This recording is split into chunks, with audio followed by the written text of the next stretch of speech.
എൻ്റെ നാട്ടിലെ ചില ആൾക്കാർ എന്നെ ജയന്തി താത്ത എന്ന് വിളിക്കാറുണ്ടായിരുന്നു.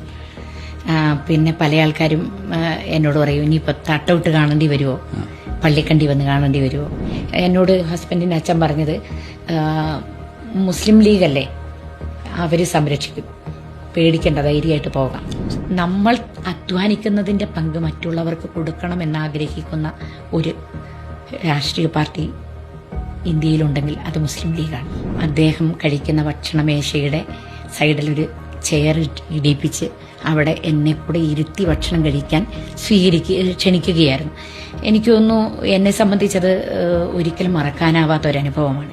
കാരണം ഞങ്ങളെ സംബന്ധിച്ച് വയനാട് ജില്ല എന്ന് പറയുന്നത് ഒരു പിന്നോക്ക ജില്ലയാണ്. ആദിവാസി പിന്നോക്ക സമൂഹം തിങ്ങിപ്പറക്കുന്ന ഒരു മേഖലയാണ്. അവിടെ ഒരു മാറ്റി നിർത്തപ്പെടലുകൾ കണ്ടുകൊണ്ടിരിക്കുന്നത്. ചേച്ചിയുടെ സംസാരം കേൾക്കുമ്പോൾ ഇടപെടാൻ കഴിയാത്ത വിധത്തിൽ മനോഹരമായിട്ട് സംസാരിച്ചുകൊണ്ടിരിക്കുകയാണ്. അപ്പോൾ ചോദിക്കാനുള്ളത്, എങ്ങനെയാണ് ഇങ്ങനെ സംസാരിക്കാൻ പഠിച്ചത്?